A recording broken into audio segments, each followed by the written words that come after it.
Bismillahirrahmanirrahim. Assalamualaikum warahmatullahi wabarakatuh.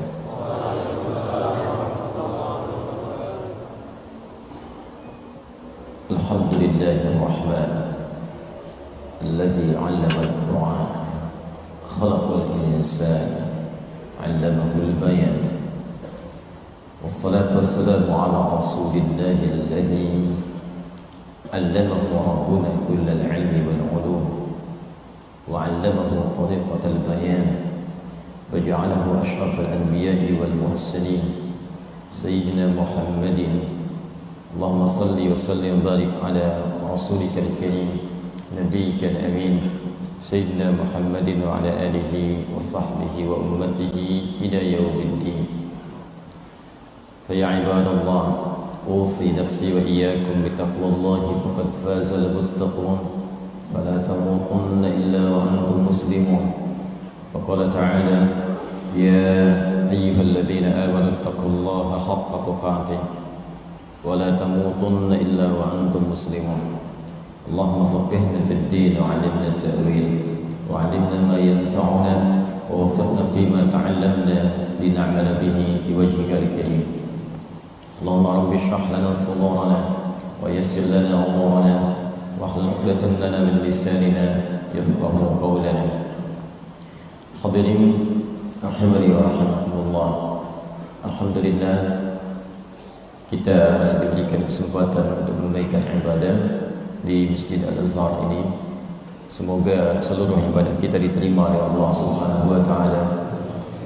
Semoga Allah memberikan rahmat, melipat gandakan pahala kepada seluruh jemaah di sini, terkhusus juga kepada seluruh yang berkontribusi atas hadirnya masjid ini, baik yang membangun, mengelola, juga yang terlibat dalam pengelolaan kesehariannya, imamnya, DKM-nya, donaturnya, dan seluruhnya. Dan semoga Allah Subhanahu wa taala menghimpun kita di surga kelak dengan amal-amal saleh kita insyaallah. Pertemuan kali ini akan melanjutkan tentang pembahasan kitab Adabul Alim wal Muta'allim, adab bagi seorang berilmu dan bagi orang yang tengah menuntut ilmu. Ini hal yang sangat esensial kita butuhkan, karena kekinian banyak orang yang punya ilmu tapi tak punya adab, sehingga ilmunya seringkali tidak melahirkan manfaat dalam kehidupan. Bahkan ilmunya alih-alih digunakan untuk kepentingan maslahat, tapi diarahkan untuk berbagai hal yang berbau maksiat. Demikian pula banyak orang berilmu tidak memiliki adab, karena saat menuntut ilmunya tidak diiringi dengan adab penuntut ilmu. Karena itulah banyak para ulama terdahulu mendahulukan belajar adab sebelum belajar ilmu. Bahkan kemudian menuliskan kitab-kitab yang diwariskan kepada murid-murid setelahnya untuk bisa dipelajari sehingga mendapatkan keberkahannya. Dari mulai Al-Imam An-Nawawi sampai dengan Imam yang lainnya, sampai dengan ke Syekh Muhammad Hashim bin Ash'ari yang juga menuliskan kitab terkait dengan pembahasan yang kita kaji. Alhamdulillah, di pertemuan lalu kita telah sampai ke halaman ke-13 tentang bab yang pertama, bagaimana keutamaan seorang penuntut ilmu yang kemudian dia bisa menjadi alim dan ulama yang disebut sebagai pewaris Nabi. Seperti kita bahas bahwa di kesempatan yang lalu, penulis Syekh Muhammad Hashim bin Ash'ari menyantumkan hadis, di antaranya riwayat Ibnu Majah nomor hadis 233 yang diriwayatkan oleh sahabat Abu Darda radhiyallahu taala anhu. Kemudian di antara potongan hadisnya ketika disebutkan man salaka tariqan yaltamisu fihi ilma sahalallahu lahu tariqan ilal jannah, sampai ke kalimat wa innal ulama'a warathatul anbiya, wa innal ulama'a warathatul anbiya, dan sungguh para ulama, orang-orang berilmu itu adalah para pewaris Nabi sallallahu alaihi wasallam. Ini menunjukkan isyarat pada dua hal. Yang pertama, keutamaan para ulama yang harus dihormati, yang harus kemudian dijaga nilai-nilai keilmuannya, karena mereka mewarisi dari para nabi, khususnya Nabi Muhammad SAW, apa yang ditemukan apa yang tidak didapatkan pada kalangan-kalangan yang lainnya. Saya ulangi, apa yang tidak didapatkan pada kalangan-kalangan yang lainnya.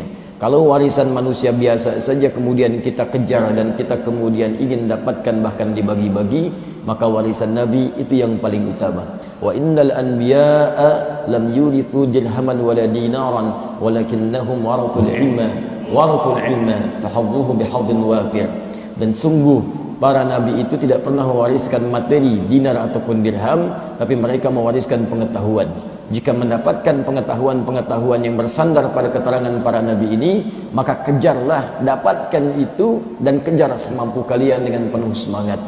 Nah, ini juga menunjukkan bahwa ilmu-ilmu yang kita pelajari, khususnya ilmu agama, itu bukan sekedar pengetahuan yang kemudian kita baca, kita ikuti atau kita simak, tapi mesti punya sanad yang tersambung pada keterangan Nabi, khususnya Nabi Muhammad SAW.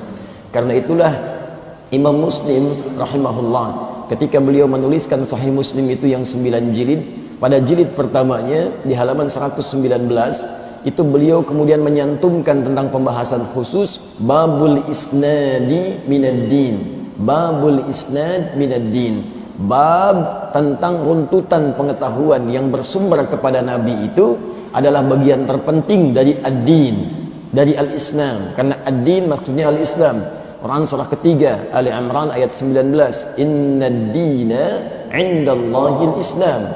Sungguh din yang dimaksudkan di sisi Allah adalah al-Islam.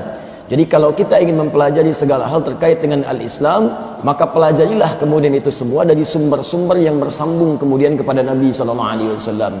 Sambungannya disebut dengan sanad. Karena itu dalam ilmu hadis ada sanad, ada matan namanya. Sanad orang yang meriwayatkan sampai ke Nabi. Al-Imam Al-Bukhari tidak pernah bertemu dengan Nabi. Bagaimana meriwayatkan kemudian hadis-hadis dari Nabi? Maka dipelajari dari orang sebelumnya, orang sebelumnya, orang sebelumnya, sampai orang-orang itu berjumpa kemudian tersambung kepada Nabi SAW. Itulah sanad. Kalimat-kalimat isinya disebut dengan matan namanya. Innamal a'malu binniyat. Nah, itu matan namanya. Sanadnya dari mana? Al-Bukhari menyantumkan di hadis yang pertama dari sipulan sampai dengan bertemu Umar bin Khattab radhiyallahu taala anhu dari Nabi sallallahu alaihi wasallam. Itulah sanad. Cara belajar seperti itu, itulah isnad namanya. Jadi kalau kita belajarnya benar, maka akan berdampak kemudian kepada cara menunaikan agama dengan benar. Misal, di hadis Muslim nomor hadis yang ke-8 yang kemudian dikutip oleh Al-Imam An-Nawawi dalam kitabnya Al-Arba'in nomor hadis yang kedua, yang juga disendirikan dalam hadis yang disebut dengan kitab hadis Jibril. Hadis Jibril, maka di situ disebutkan pokok keislaman itu ada 5. Tadi kita katakan, perhatikan kalimatnya baik-baik, babul isnad minad-din. Belajar ad-din itu harus berdasarkan isnad, sambungan sanad kepada Nabi. Ad-din disebut dengan Islam. Quran surah 3 ayat 19. Islam itu pokoknya 5. Di hadis Muslim hadis ke-8 ini disebutkan ketika malaikat Jibril bertanya kepada Nabi Muhammad, kemudian kata Nabi, Anda lebih tahu, ya, di akhir nanti kalimatnya. Tapi ketika berbicara tentang Islam, ada yang menarik. Mal Islam, kata Jibril alaihissalam, kata Nabi Muhammad sallallahu alaihi wasallam, al-Islamu an tashhada an la ilaha illallah wa anna Muhammadar Rasulullah wa tuqimas shalah wa tu'tiyaz zakah wa tasuma Ramadan, kemudian wa tahujjal baita in istata'ta ilaihi sabila. Qala sadaqta. Dijawab dengan 5 pokok. Dari sini muncul istilah 5 rukun Islam. Dari hadis ini. 1 syahadatain, ya asyhadu an la ilaha illallah wa asyhadu anna Muhammadar Rasulullah. Kemudian ilmunya disebut dengan ilmu tauhid. Masing-masing ada ilmunya. Kemudian ada tentang salat.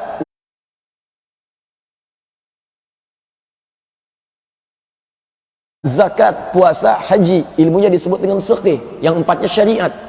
Ya, yang 1-nya itu akidah, yang ke-4 disebut syariah. Akidah ilmunya adalah tauhid, syariah ilmunya fiqh. Nah, baik itu kemudian tauhid ataupun sampai dengan ke fiqh, mesti bersambung kita cara belajarnya sampai bagaimana keterangan Nabi menyampaikan kepada kita. Siapa yang bisa menyambungkan itu? Para ulama. Jadi kalau kita belajarnya tidak benar, maka nanti cara ibadah kita pun tidak akan benar. Rukun Islam yang kedua, salat. Kan mustahil kita dikatakan salat langsung salat kecuali tahu bagaimana caranya. Dari takbir sampai salam. Bagaimana cara takbir yang benar? Apakah mengangkat tangannya sejajar dengan bahu? Apakah sejajar daun telinga? Apa yang diucapkan kalimatnya? Bagaimana kita bisa mengetahui Nabi mengajarkan itu semua sementara kita tidak pernah berjumpa dengan Nabi? Maka hadis ini mengajarkan cari para ulama yang paham tentang itu, yang mengerti bagaimana mengajarkan kita, bagaimana cara mengajarkan kita salat. Takbir misalnya, bagaimana cara mendapatinya? Cari ulama yang paham tentang fikih. Cari kitab-kitab yang bisa kita pelajari. Al-Bukhari nomor hadis 157 dari sahabat Abu Hurairah, dinukil di hadis Muslim nomor hadis 397 ketika menyampaikan tentang risalah Nabi yang mengajarkan pada Khalid bin Rafi Az-Zuraiqi, kalau mau salat angkat tangannya, takbir sejajar dengan bahunya, hadhu mankibaihi. Di An-Nasai nomor hadis 1101 diangkat sejajar dengan daun telinga. Abu Dawud nomor hadis 857 ucapkan Allahu Akbar. Dari mana kalimat-kalimat tadi? Al-ulama. Al-ulama. Jadi kalau kita belajarnya tidak mengacu kepada keterangan para ulama yang tersambung pada Nabi, maka mustahil salatnya nanti bisa benar. Mustahil. Dan juga makna-maknanya, para ulama banyak mengarang kemudian kitab-kitab yang terkait dengan makna-makna salat. Kan 3 dasarnya kita belajar fiqh itu. 1 bacaan, 2 cara, 3 hikmah. Awas, bacaan, cara, hikmah. Ketiganya disambungkan, disebutkan, diisyaratkan di Al-Quran. Surah kedua Al-Baqarah ayat 129, nanti kemudian didetilkan oleh Allah langsung di Quran surah kedua Al-Baqarah ayat 151. 129 itu doanya Nabi Ibrahim alaihissalam dengan Nabi Ismail alaihissalam. Rabbana wab'ath fihim rasulan minhum yatlu alaihim ayatika. 1, awas hati-hati. Wa yu'allimuhumul kitaba. 2, wal hikmah. 3. Baru kemudian wa yuzakkihim, itu hasilnya innaka antal azizul hakim. Ya Allah, mohon nanti utus seorang rasul yang lahirnya itu di dekat Ka'bah ini, dari kalangan penduduk dekat Ka'bah. Jadi didoakan langsung oleh Nabi Ibrahim dan Nabi Ismail supaya Allah mengutus rasul yang istimewa, yang lahirnya di tempat istimewa, yaitu Ka'bah al-Musyarrafah. Tidak ada tempat terbaik di muka bumi kecuali Ka'bah, rumah pertama yang dibangunkan untuk manusia. Quran surah ketiga ayat 96 sampai 97. Inna awwala baitin wudi'a linnas. Sungguh rumah pertama yang dibangunkan untuk manusia, bukan manusia yang bangun. Rumah pertama yang dibangunkan untuk manusia. Apa itu? Lalladzi bi Bakkah mubaraka, yang bertempat di kota Mekkah yang penuh dengan keberkahan. Di Mekkahnya sudah berkah, Ka'bahnya itu juga musyarrafah, tempat yang sangat mulia. Nah, ini menarik kata para ulama dan bahkan ahli sejarah. Kalau ada sesuatu melekat pada tempat yang istimewa, maka ini menunjukkan orangnya istimewa. Istana istimewa, maka orang yang berada di istana itu orang-orang istimewa. Masjid istimewa, orang-orang yang senang ke masjid orang-orang istimewa. Ka'bah istimewa, Rasul yang lahir di dekat Ka'bah, maka ini menunjukkan Rasul itu paling istimewa. Dan tidak ada satu Rasul pun yang lahir di dekat Ka'bah kecuali Rasulullah Muhammad sallallahu alaihi wasallam. Karena itu sepakat kemudian para ulama, bahkan berdasarkan keterangan Al-Quran sendiri, tidak akan ditemukan Rasul yang paling utama istimewa, Sayyidul Mursalin, pemimpin para Rasul, kecuali Rasulullah Muhammad sallallahu alaihi wasallam. Itu didoakan 30 generasi sebelum kelahirannya. Setiap generasi bisa ribuan tahun usianya. Muhammad sallallahu alaihi wasallam bin Abdullah bin Abdul Muttalib bin Hashim bin Abdul Manaf bin Qusay bin Murrah bin Kilab bin Ka'ab bin Ghalib bin Fihir bin Malik bin Nadar bin Kinana bin Khuzaimah bin Mudrikah bin Ilyas bin Nizar bin Mudar bin Ma'ad bin Adnan bin Addi bin Adri bin Muqawwam bin Nahur bin Tarih bin Ya'rub bin Yastuk bin Nabit bin Ismail alaihissalam bin Ibrahim alaihissalam. 30 generasi didoakan sebelum kedatangannya. Ya Allah, mohon nanti lahirkan seorang nabi yang lahirnya dekat tempat yang istimewa dari kalangan penduduk dekat Ka'bah ini. Nah, karena nabinya istimewa, maka misinya pun istimewa. Misi yang bukan biasa. Apa di antara misinya?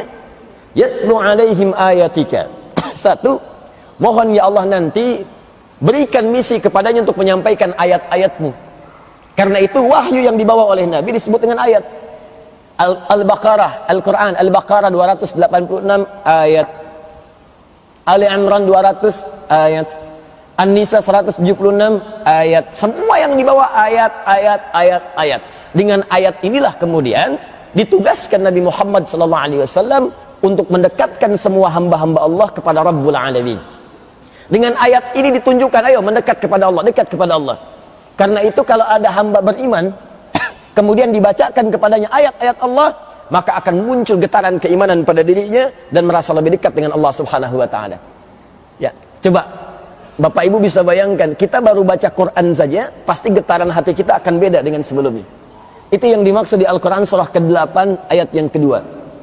Innamal mu'minuna alladzina idza dzukirallahu wajilat qulubuhum wa idza tuliyat 'alaihim ayatuhu zadatuhum imana wa 'ala rabbihim yatawakkalun. Sungguh ciri orang-orang beriman itu adalah diantaranya jika dibacakan kepadanya, jika diperdengarkan kepadanya, jika disebutkan pada dirinya Allah, kalimat Allah, bergetar jiwanya. Wajilat qulubuhum, ada getaran dalam jiwanya. Ini mohon maaf nih Pak Ibu ya, kalau ingin mengecek iman kita masih ada atau tidak, salah satunya kalau mendengar kalimat Allah masih ada getaran nggak dalam jiwa. Karena itu Allah perdengarkan kalimat Allah itu 5 kali dalam sehari untuk mengecek apakah subuh masih ada iman, pagi, siang masih ada iman, sore masih ada iman, maghrib masih ada iman, sampai malam masih ada iman. Karena kata Nabi, ada yang pagi-paginya beriman, sorenya udah hilang imannya. Ada yang sore beriman, paginya nggak ada imannya. 5 kali diperdengarkan dalam sehari, Allahu Akbar, Allahu Akbar. Ada getaran nggak? Kalau masih ada iman dalam jiwa kita, itu biasanya sekecil-kecilnya iman, itu ada getaran dalam jiwanya. Ya Allah, sudah adzan nih, siap-siap gitu. Walaupun mungkin ada sebagian yang ketika selesai adzan, baru adzan, belum qomat. Tapi minimal ada getaran dalam jiwanya. Jadi kalau Anda ingin ukur apakah iman ini masih ada dalam jiwa saya, ketika disebutkan kalimat Allahu Akbar itu, coba cek masih ada getarannya tidak. Semakin tinggi getaran, jazakallahu khair. Bahkan ada yang belum disebutkan, itu sinyalnya sudah kuat. Adzan subuh 4.41, jam 3 sudah nungguin adzan. Itu sinyalnya kuat. Adzan subuh 4.41, Allahu Akbar, Allahu Akbar, baru ingat, itu sinyalnya standar. Kuat tidak, lemah juga tidak. Adzan subuh 4.41, baru bangun jam 6.41. Itu sinyalnya lemah itu. Lemah sinyal. Maka coba dicek dalam keseharian kita, hati-hati. Kalau kemudian sinyal iman itu semakin lemah, maka kerjakan amal soleh untuk meningkatkan dia. Nah, kata Allah, kamu akan diutus menjadi Rasul, sampaikan ayat. Isi ayat itu sifatnya banyak. Ada yang sifatnya tauhid, ada yang sifatnya kemudian ibadah, ada yang sifatnya akhlak, ada yang sifatnya muamalah. Misal dalam Al-Quran tentang ibadah, Al-Baqarah ayat 43, wa aqimus shalah, tunaikan salat.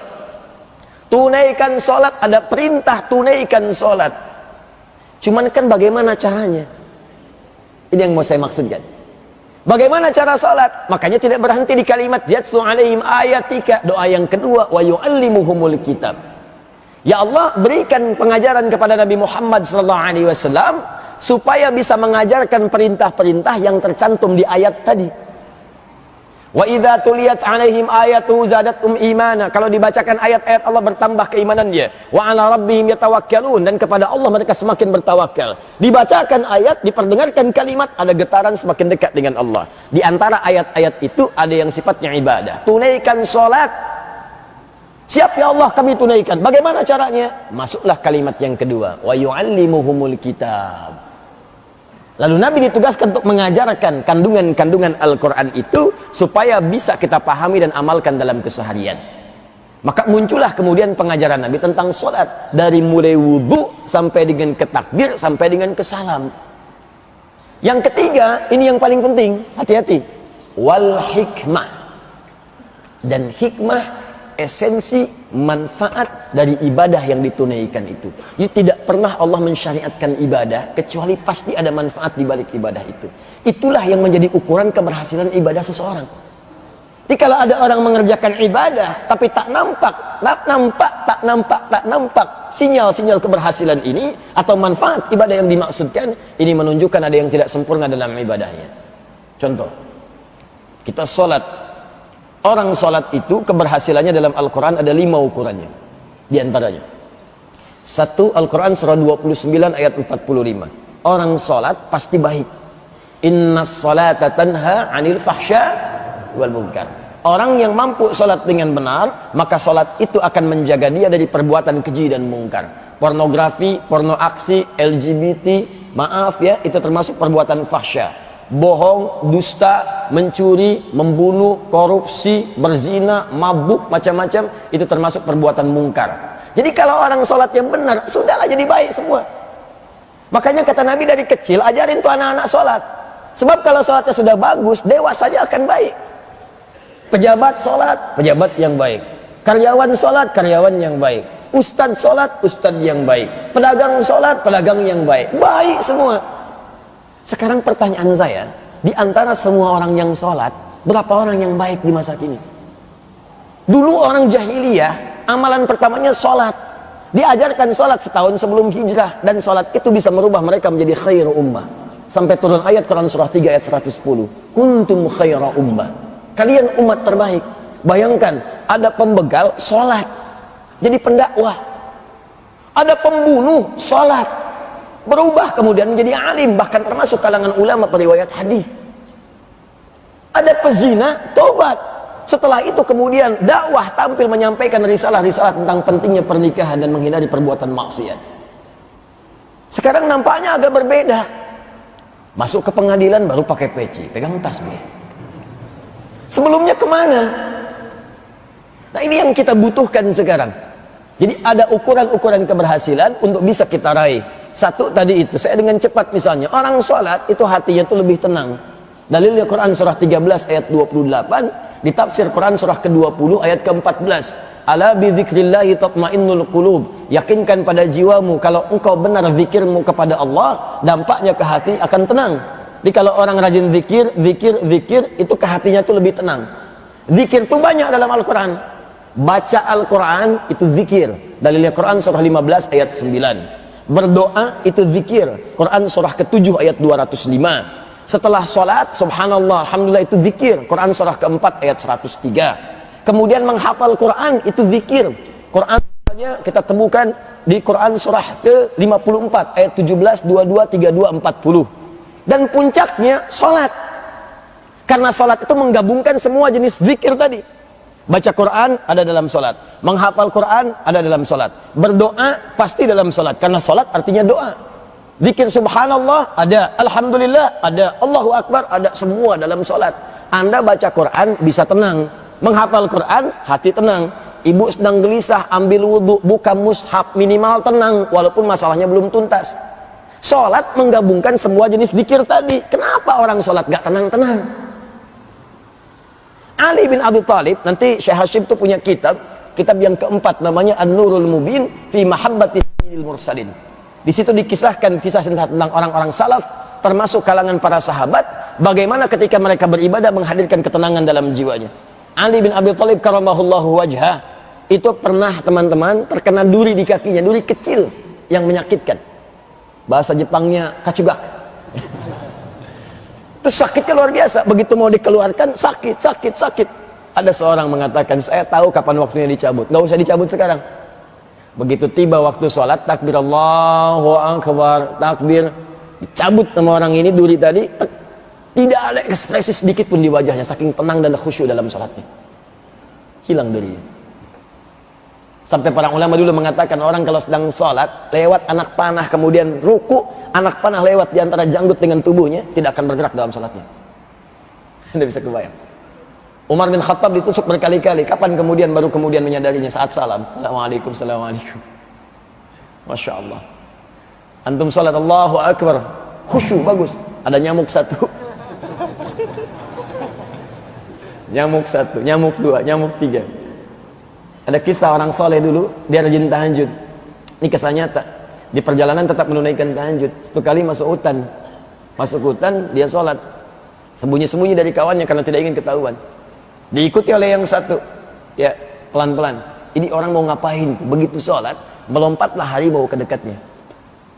Mengaum dia. Apa kata orang ini? Perhatikan kalimatnya. Ya khalqallah. Dia bukan mengatakan ya namr, hei harimau. Ya khalqallah, hei makhluk Allah. Jika aku memang rezeki yang telah Allah tetapkan untukmu di malam ini, silahkan. Engkau bisa nikmati, aku tidak akan melawan. Tapi jika aku bukan rezeki yang telah Allah tetapkan untukmu malam ini, jangan coba-coba ganggu ibadahku. Bukan jangan makan aku. Jangan coba-coba ganggu ibadahku. Atau aku mohonkan kepada Allah untuk menghancurkanmu saat ini juga. Maka harimau itu hanya mengaum sekali dan pergi meninggalkannya. Anda bayangkan bagaimana kuatnya getaran dalam jiwa bisa menghadirkan penjagaan Allah dalam kehidupannya. Kalau mau cek seperti itu, bangun aja malam ke Al-Azhar. Tahajud. Allahu Akbar. Nyamuk datang satu. Nyamuk. Kalau memang darah ini rezeki yang Allah tetapkan untukmu, sedot semuanya. Tapi kalau bukan, jangan ganggu tahajud saya. Atau saya mohonkan pada Allah untuk menghancurkanmu saat ini juga. Masya Allah. Apa yang terjadi? Mambah datang nyamuk lagi. Ini yang saya maksudkan. Dah, sebelum dibahas 3, 4, 5 yang lain ya, supaya kita cepat, saya mau katakan bahwa cara ibadah yang benar itu pasti ada manfaatnya. Nabi mengajarkan ada perubahan, sahabat mengajarkan ada perubahan, tabi'in belajar ada perubahan. Kemudian disampaikan sampai ke kita oleh para ulama.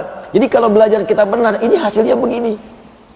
Tapi kalau sholat itu tidak melahirkan manfaat, berarti ada yang salah dengan cara belajarnya. Itulah hikmah namanya. Di mana ditemukannya itu? Al-ulama.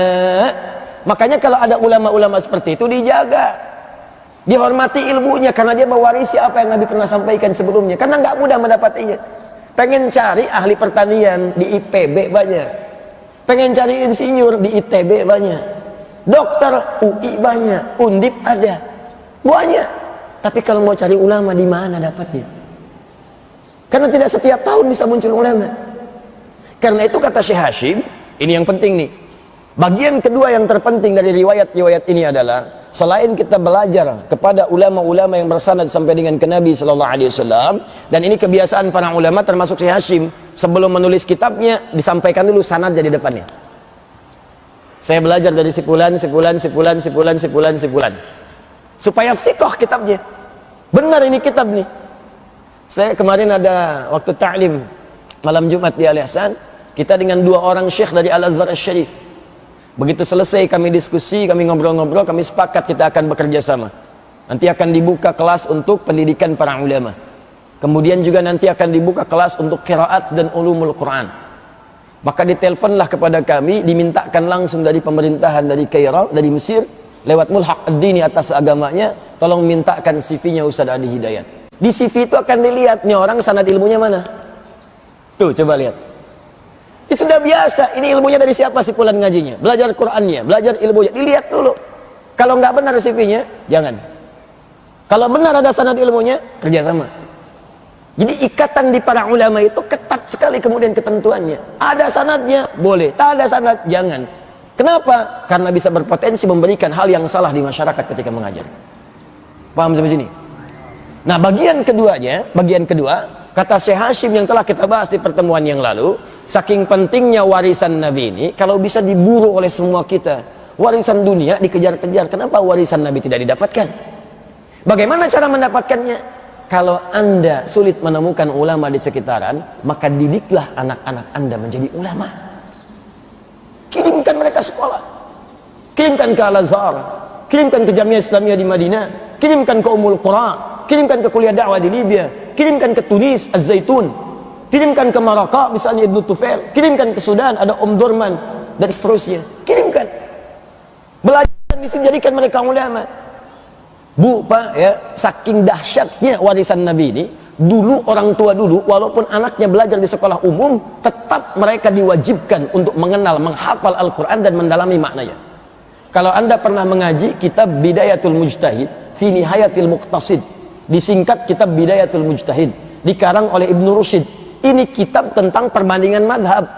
Kalau Anda bertanya misalnya bagaimana hukumnya makan daging babi dalam keadaan terdesak, maka dipunculkan pendapat para ulamanya. Ini pendapat ulama ini, dalilnya ini, hadisnya ini. Tahukah Anda? Profesi beliau ini adalah seorang dokter spesialis bedah. Dokter hafal Quran, paham fikih. Dan mempraktekkan pengobatan kedokterannya itu juga tidak lepas dari hukum-hukum fikih. Ini paham. Bagaimana menggunakan alkohol nih, apakah haram atau tidak? Bagaimana menggunakan vaksin yang ini benar atau tidak? Kalau nggak ngerti fikihnya bagaimana menggunakannya? Tanya lagi. Orang dulu tidak. Sebelum jadi dokter, belajar dulu Al-Quran.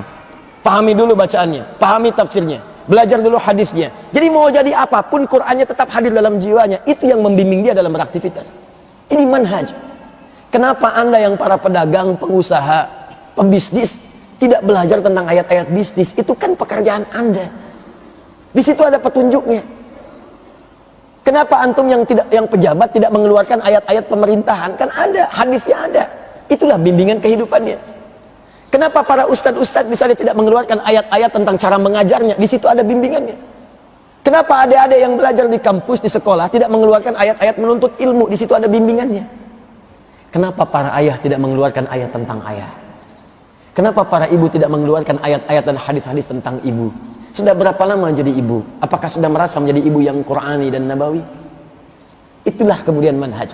Dan puncaknya lebih daripada itu, jika Anda satu keluarga ingin mendapatkan warisan dari Nabi, maka coba usahakan ada satu di antara keluarga besar itu yang jadi ulama.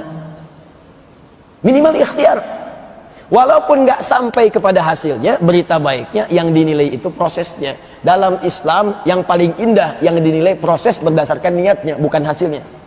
Kalau hasil yang dihisab rugi, ibu mengandung, ibu melahirkan, bapak merawat sampai dewasa, tiba-tiba anaknya di kemudian hari bermaksiat. Kalau yang dilihat hasilnya maksiatnya, maka Anda rugi, tidak ada pahalanya.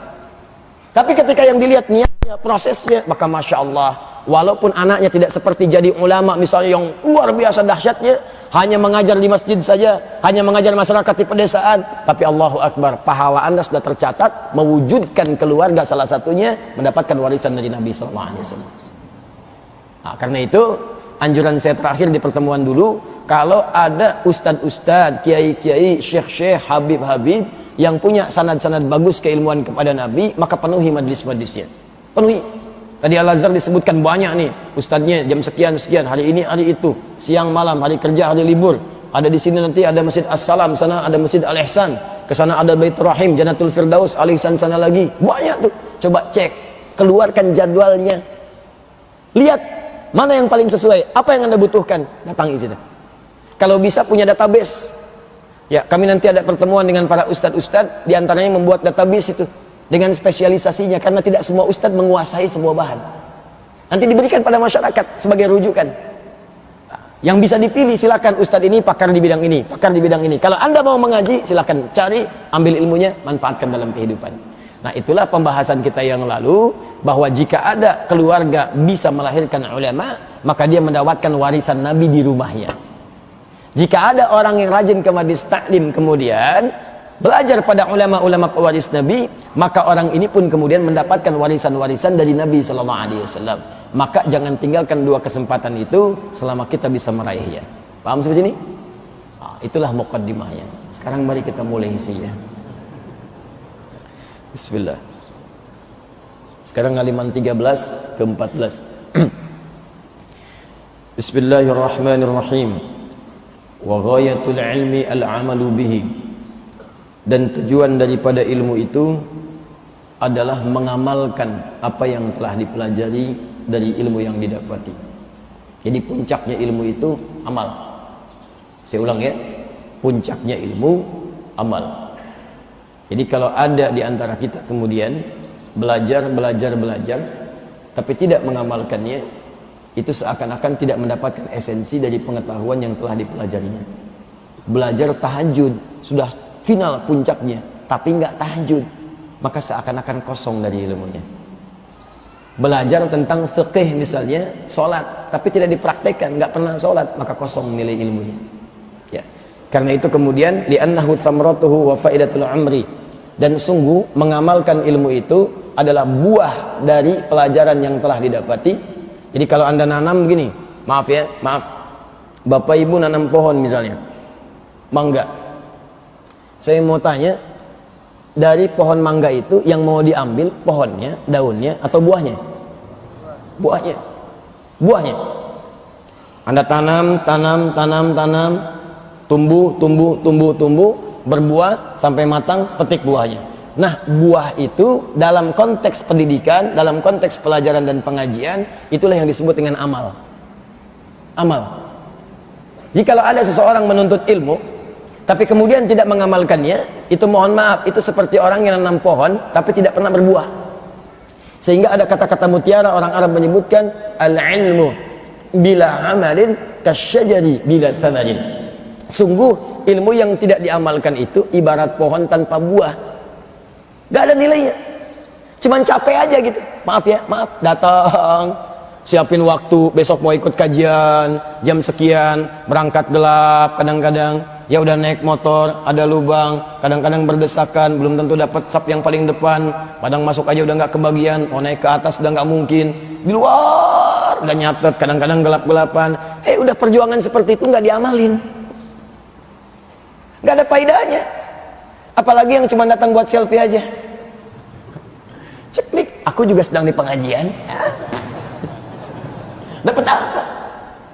Nggak dapat apa-apa. Sayang, capek-capek kayak orang kerja, udah capek nggak dapat gaji.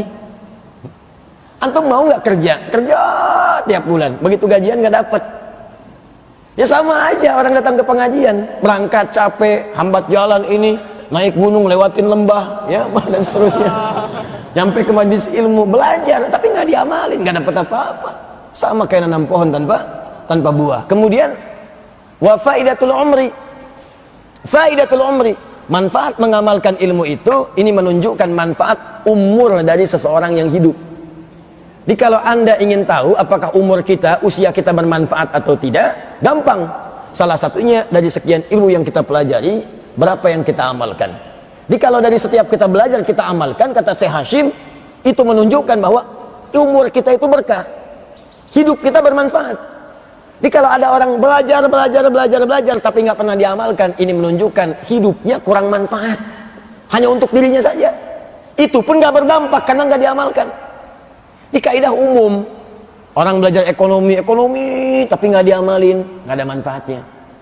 Orang belajar hukum tapi nggak diamalin, malah dihukum, nggak ada manfaatnya, nggak ada manfaatnya. Itu hal yang paling penting. Dan ini saya menarik ya, beliau ini kalau menuliskan sesuatu, kalimat-kalimatnya tajam, kemudian diksinya itu bagus gitu, tepat. Beliau tidak mengatakan faidatul ajal, tapi faidatul umri. Ajal itu batas usia, umur cara mengisi usia. Ajal batas usia, umur cara mengisi usia. Ajal itu batas orang hidup, 60 tahun, 70 tahun, 80 tahun, 6 tahun, 5 tahun, ada yang 5 bulan di kandungan, 8 bulan di kandungan, tidak ada yang tahu. Itu ajal namanya. Contoh Quran surah ke-7 ayat 34. Walikulli ummatin ajal. Fa idza jaa ajaluhum la yastakhiruna sa'atan wa la yastaqdimun. Jangankan 1-2 orang, kata Allah, setiap umat seluruh manusia itu punya ajalnya, batas hidup. Kalau sudah tiba batasnya, maka dia tidak bisa mengajukan kemudian permohonan untuk dimajukan atau dimundurkan. Dia nggak bisa maju karena sudah jelas ajalnya. Ya, hari Ahad jam 12 lewat 12 menit 12 detik wafatlah si fulan, wafat. Ya Allah, aneh rasa bekalnya udah cukup, kalau bisa maju aja deh, takut maksiat nanti. Nggak bisa. Jadi ini menunjukkan bahwa percobaan bunuh diri itu nggak ada kerjaan. Nggak ada kerjaan, kalau sudah wafat ya wafat. Minum baygon 1 kulkas ya kan? Belum tiba ajal nggak akan wafat. Nggak minum baygon pun baru beli kulkas wafat ya wafat. Dan nggak bisa mundur. Maju tidak bisa, mundur tidak bisa. Begitu tiba waktunya, pas datangnya. Walaupun manusia berharap-harap agak lama lagi hidup, tapi maut bisa datang lebih cepat dari apa yang ia duga. Karena itu di surat Al-Mulk kalimat maut didahulukan dibanding hayat. Di ilmu balaghah ada kaidah at-taqdim wa at-ta'khir, diawalkan, diakhirkan. Coba buka Quran surah ke-67 ayat 2. Walladzi khalaqal mauta wal haya liyabluwakum ayyukum ahsanu amala. Walladzi dialah Allah khalaqal mauta wal haya, dan menciptakan kematian dan kehidupan. Saya mau tanya pada Anda, orang itu umumnya, maaf ya, hidup dulu baru wafat atau wafat dulu baru hidup? Wafat baru hidup. Antum siapa? Hati-hati, jangan-jangan kuntilanak yang menyamar gitu. Nggak ada orang di mana-mana hidup dulu baru wafat. Hidup dulu. Makanya sering yuhyi wa yumit, yuhyi wa yumit, yuhyi wa yumit, menghidupkan, mematikan, menghidupkan, mematikan. Tapi di ayat ini agak unik. Dialah yang menciptakan kematian dan kehidupan. Wafat didahulukan dibandingkan dengan hidupnya. Yang dipakai menafsirkan ayat ini gunakan kaidah balaghah, at-taqdim wa ta'khir. Ada yang dimajukan, ada yang diakhirkan. Kenapa kemudian di sini maut diawalkan? Kenapa hayat diakhirkan? Kenapa kehidupan diakhirkan? Karena umumnya manusia itu secara psikologis ingin selalu hidup lebih lama. Hampir tidak ada yang ingin wafat lebih cepat. Contoh, mau wafat hari ini? Gak mau. Walaupun nggak bisa milih, mungkin terjadi. Dan mungkin terjadi. Bisa Anda duluan, saya belakangan. Bisa. Atau tertukar, saya belakangan, dia duluan. Atau memang saya duluan. Bisa. Duluan membawa jenazah. Bisa. Harap-harap nanti hidup lebih lama. Ya Allah, kalau bisa pengen tobat dulu. Ya Allah, pengen beramal dulu. Tapi boleh jadi dia tidak menyadari maut bisa datang lebih cepat dari apa yang ia duga. Datanglah lebih cepat dari apa yang ia duga. Huwaladzi khalaqal mauta wal hayat. Nah, karena itu pastikan kita bisa mengisi usia ini yang kita tidak tahu kapan kita pulang dengan hal-hal yang bermanfaat, hal-hal yang berkah, hal-hal yang mengandung kebenaran dalam kehidupan. Nah, sesuatu yang berkah, sesuatu yang bermanfaat, sesuatu yang sukses, itu dalam bahasa Arab disebut dengan umrun. Al-umru. Al-umru. Sifatnya ditambah tak, umrah. Karena itu syariat umrah ketika umrah, itu semua manasik, semua ritual-ritualnya, itu menunjukkan cara kepada kita bagaimana membangun hidup dengan sukses, bermanfaat dan berkah. Tawaf 7 kali, kenapa 7 kali? Bagaimana mengisi hidup dalam 7 hari, dalam sepekan. Jangan cuma putar-putar aja. Kalau cuma putar-putar, jangankan Anda yang nggak beriman pun bisa. Bagaimana caranya ketika berputar dalam kehidupan sambil berzikir, ingat Allah. Jangan saling kemudian mengikut orang hanya untuk mengejar proyek, pengen dapat mencium hajar aswad sampai nyingkirkan orang, nyungkurkan orang, nyikut orang, nginjak orang, bayar calo, ya. Awas, mau nyium. Ya. Buat apa? Kan nyata dalam kehidupan itu. Seperti itu. Ya, ada sofa, ada marwah, ada di situ, ada hikmahnya semua. Makanya selama hidup, kenapa disebut dengan umrun? Umrun untuk memberikan pesan kepada kita, jangan sampai ada orang hidup tapi nggak punya manfaat dalam kehidupannya. Hidup tapi lisan nggak bermanfaat. Hidup mata nggak bermanfaat. Hidup telinga nggak bermanfaat. Hidup kaki nggak bermanfaat. Dan hidupnya tidak ada manfaatnya. Makanya di Al-Quran, semua keterangan tentang fungsi tubuh kita semua mengandung manfaat. Dan dilarang kita mengerjakan yang tidak bermanfaat. Silahkan cek lisan betapa banyak larangan dalam Al-Quran untuk mengerjakan sesuatu yang tidak bermanfaat. Quran surah 49 ayat 11 sampai dengan ayat 12. Ya ayyuhan nasu la yaskhar qaum min qaum. Awas. Ya ayyuhalladzina amanu la yaskhar qaum min qaum. Hai orang-orang yang masih merasa punya iman, ayyuhalladzina amanu la yaskhar qaum min qaum. Jangan saling mencela. Lisan jangan mencela enggak bermanfaat. La yaghtab ba'dukum ba'dha, jangan gibah. Jangan gosip, tidak bermanfaat. Wailul lil mukadzibin, celaka bagi orang yang berdusta. Dusta celaka tidak bermanfaat. Makanya kata Nabi, man kana yu'minu billahi wal yaumil akhir falyakul khairan aw liyasmut. Kalau merasa beriman pada Allah dan hari akhir, masih merasa beriman, cukup katakan yang baik yang bermanfaat. Tak bisa diam. Katakan yang baik-baik, katakan cinta, bukan katakan putus, katakan pisah, katakan kotor, jauh. Nah, bagaimana cara mendapatkan semua yang bermanfaat tadi? Itulah yang disebut dengan faidatul umri ta'udu ilal ilmi. Mendapatkan manfaat untuk mengisi usia hidup itu kembali kepada ilmu. Karena itu kita belajar tentang akhlak. Belajar tentang bagaimana cara memandang, bagaimana menerapkan ghadul basar dalam kehidupan. Belajar dulu, setelah belajar praktekkan. Praktek inilah yang disebut dengan buahnya ilmu. Ini kan banyak orang belajar, di kita itu kebanyakan belajar, tapi kurang mengamalkan. Coba lihat, dulu TK, sekarang ada KB,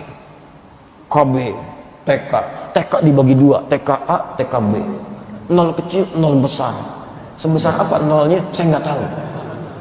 Habis itu SD, 1, 2, 3, 4, 5, 6. Sekarang SD aja kelasnya diajarkan sekelas pelajaran yang luar biasa beratnya. Ada SD yang masuk pagi, pulang-pulang kemudian sore menjelang maghrib. Setelah itu masuk SMP 3 tahun lagi, SMA 3 tahun lagi, TK aja udah 2 tahun, KB setahun 3 tahun, tambah SD 6 tahun 9 tahun, tambah SMP 3 tahun 12 tahun, tambah SMA 3 tahun 15 tahun, tambah S1 4 tahun 19 tahun, S2 misalnya 2 sampai 3 tahun 22 tahun, S3 nya 3 tahun misalnya 25 tahun. 25 tahun belajar, berapa tahun yang diamalkan? Berapa tahun yang diamalkan? Sekarang kalau cuma ngisi waktu, berangkat kampus pulang, berangkat macet, dapat macet pulang, capek, tapi nggak ada yang diamalkan, nggak ada buahnya. Kayak orang nanam pohon mangga, tanam, ada hama bersihkan, ada badai tepikan, semua dirawat, tapi nggak ada buahnya. Tungguin sampai kiamat kurang 2 hari nggak berbuah.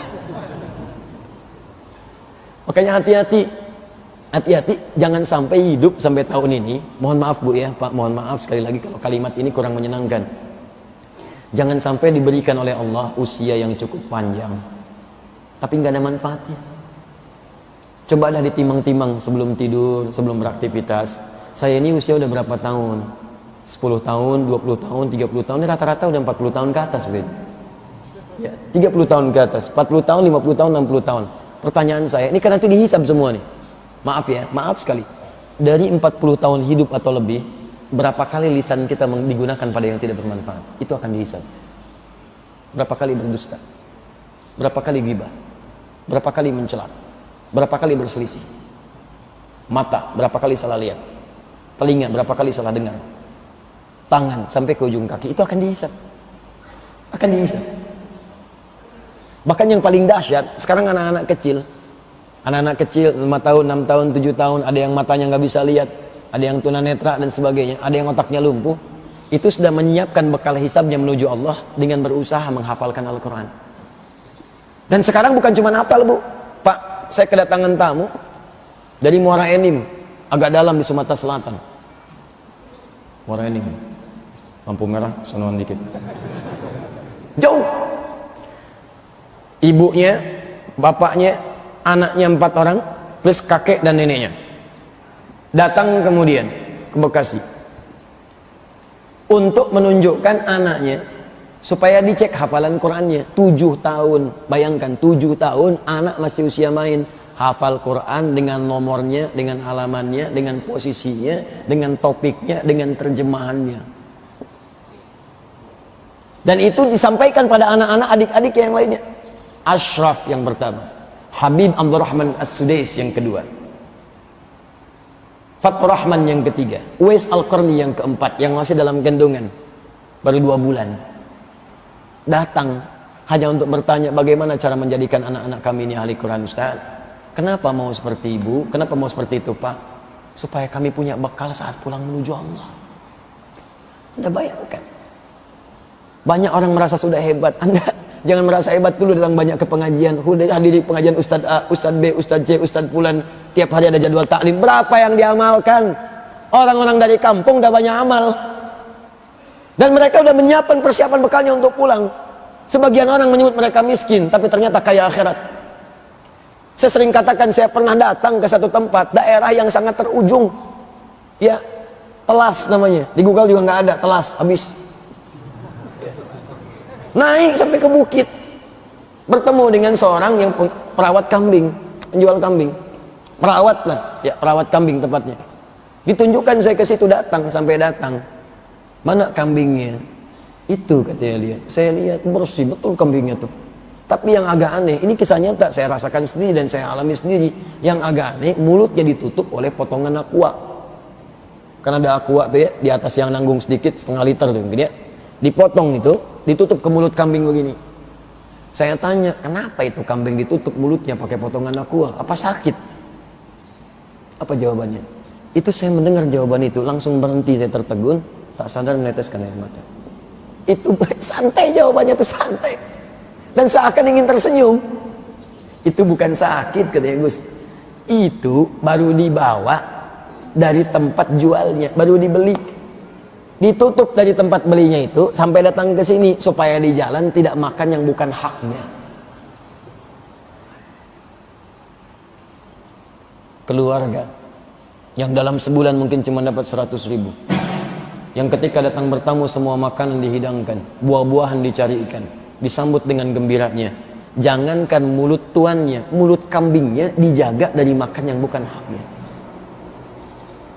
Sekarang jangankan kambingnya, mulut tuannya itu yang segala haram dan maksiatnya. Itu di daerah. Jadi kalau orang sudah berlomba mengejar surga, kenapa Anda masih mengejar dunia? Dunia itu kata Ibnu Qayyim rahimahullah, jadikan seperti bayangan. Pergi Anda, dia mengikuti. Kalau dikejar-kejar nggak akan pernah dapat. Jangan bersaing dengan urusan dunia kecil. Yang nggak beriman pun dapat dunia. Silahkan cek orang-orang yang belum beriman. Banyak orang terkaya dunia sekarang belum beriman. Banyak. Jadi kalau Anda bersaing hanya urusan dunia, nggak dapat apa-apa. Yuk pulang dari sini, siapkan. Nanti pulang ke akhirat mau bawa bekal apa? Pintu surga ada 8. Pintu tahajud, pintu puasa, rayyan, pintu sedekah, ada pintu ahli Quran. Anda mau pilih yang mana? Coba yang paling ringan yang bisa dikerjakan dari sekarang, dawamkan istiqamah. Diskusi dengan keluarga. Ma, kita nanti lewat pintu tahajud saja ya. Yuk malam-malam bangunin. Nabi juga bangunin sampai menantunya dibangun. Ali bangun. Antum yang umrah nanti atau haji yang berangkat, saya bermohon pada Allah semoga yang berangkat tahun ini dimudahkan oleh Allah Subhanahu wa taala hajinya, ya yang belum insyaallah dipercepat oleh Allah Subhanahu wa taala. Yang Al-Azhar yang membimbing mudah-mudahan dimudahkan urusannya nanti saat bimbingan haji sampai dengan berangkatnya. Teman-teman, nanti saat ke Madinah, masuk Masjid Nabi, nanti ada masuk wilayah karpet merah, di atasnya ada lampu manik-manik, kemudian ada karpet hijau, itu area Raudhah namanya. Dari kamarnya Nabi, makam Nabi sekarang sampai ke mimbar. Wilayah makam Nabi itu kalau geser ke kiri sedikit ada wilayah Suffah namanya. Orang-orang spesial yang belajar langsung dari Nabi. Kayak Abu Hurairah, gitu kan? Sahabat-sahabat yang lain. Di dekat Suffah itu ada semacam gundakan panggung sedikit. Ada tiang di situ. Itu rumahnya dulu Ali bin Abi Thalib radhiyallahu taala anhu setelah berumah tangga dengan Sayyidah Fatimah Az-Zahra. Di situ berumah tangga. Di situ kemudian melahirkan Al-Hasan, Al-Husain dan seterusnya. Ya, yang mau saya katakan adalah setiap malam kalau Nabi tahajud ada namanya amudut tahajud, tiang tahajudnya Nabi dekat situ. Itu kalau mau sholat keluar menunaikan tahajud itu langsung diberikan, dibangunkan. Ali, Fatimah, bangun. Bayangkan menantu, anak sampai ke cucu kemudian hari terbiasa mengerjakannya. Padahal Nabi itu ahli surga, masih tahajud. Bahkan dalam kesempatan tertentu kemudian ketika tahajud hadisnya populer, ya kan? Sayyidah Aisyah tangannya kemudian bergerak terkena kaki Nabi, sudah bengkak kaki-nya. Dalam riwayat lain disebutkan rakaat pertamanya itu paling minimal 100 ayat. 100 ayat. Pernah Abdullah bin Mas'ud berdiri di belakang Nabi. Ya, sampai dengan berhentinya bukan 100 ayat. Al-Baqarah lanjut, Ali Imran lanjut, An-Nisa baru berhenti 176. 5 juz 4 halaman baru selesai. Rakaat pertama. Pantas bengkak kaki. Kita rakaat pertama mata bengkak. Masih terus. Nah, ibu bapak kalau pengen keluarkanlah hadis-hadis Nabi, ayat-ayat Al-Quran untuk motivasi, keluarkan. Ini keutamaan tahajud, ayatnya tempelin di dinding supaya bangun. Hadisnya ini supaya ada motivasi, tuliskan. Insya Allah keluarga kami keluarga tahajud, masuk pintu surga lewat pintu tahajud. Gak cukup dengan amin, siapkan, tulis. Kami akan masuk pintu Ar-Rayyan, tuliskan keluarga Ar-Rayyan. As-Shaimun, Shaimun orang-orang puasa. Puasanya disebut dengan as-syam. Ya ayyuhalladzina amanu kutiba alaikumussyam. As-syam, bukan asyab. Dunia asyab, akhirat asyam. Siapkan saya masuk pintu Ar-Rayyan. Maka turunkan Ramadan, setelah itu apa? Senin, Kamis, Ayyamul Bid, puasa Daud. Ayo siapkan semuanya. Jadi nanti di surga dipanggil oleh pintu Ar-Rayyan. Inna fil jannati baban yuqalu Ar-Rayyan, kita bersiap. Di surga nanti ada satu pintu namanya Ar-Rayyan. Hanya akan masuk orang-orang puasa. Maka dia mengatakan aina shaimun, mana orang puasa, fa idza dakhaluhu ughliqa. Kalau sudah masuk ditutup. Jadi kalau rajin tahajud tapi jarang puasa atau enggak pernah puasa rutin seperti yang as-shaimun ini, maka dia enggak bisa masuk lewat pintu tadi.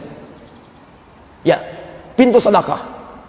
Abu Bakar bertanya, ya Rasulullah, apakah ada yang kemudian dipanggil oleh semua pintu tadi? Jadi begitu dihisab semua pintu surga manggil-manggil. Masya Allah, Asep, soim, mutahajid, hei ahli tahajud, Pak Asep, ahli tahajud, ahli puasa, ahli sedekah, manggil semua. Sampai bingung mau masuk yang mana sih? Tapi ada satu yang paling dahsyat. Yang ketika masuk surga, itu diberikan perhiasan dulu. Untuk dibedakan dengan pengamal-pengamal yang lain. Pertama diberikan gelang-gelang emas dulu. Gelang-gelang emas yang indah, itu ada di Quran. surah ke-35 ayat 33. Jannatu 'adnin yadkhulunaha yuhallawna fiha min asawir. Hati-hati, ada orang masuk lewat surga Aden, kemudian saat akan masuk diberikan perhiasan dulu, gelang-gelang emas di tangannya. Lalu diberikan jubah kehormatan. Mahkota dulu. Mahkota kehormatan. At-Tirmidzi nomor hadis 2915. Begitu diberikan mahkota, yang paling dahsyat, bapak ibunya kemudian dipanggil dan diberikan mahkota juga. Karena bapak ibu ini adalah orang yang paling sabar menjadikan dia punya amalan apa yang telah dia dapatkan. Jadi yang mendidiknya bapak ibunya. Bapak ibu nggak bisa dia sekolahkan yang bisa menghasilkan amalan tadi. Ya nak, sekolah ke sini, belajar ini, belajar sampai dia dapat. Di akhirat dimuliakan bapak ibunya, dipanggil langsung, dipertontonkan kepada seluruh penduduk langit dan bumi, dipakaikan mahkota oleh anaknya langsung. Setelah itu dipakaikan jubah kehormatan. Yulbasu ilaihi libasul karamah, dipakaikan jubah kehormatan. Baru setelah itu dia menggandeng bapaknya tangan kanannya.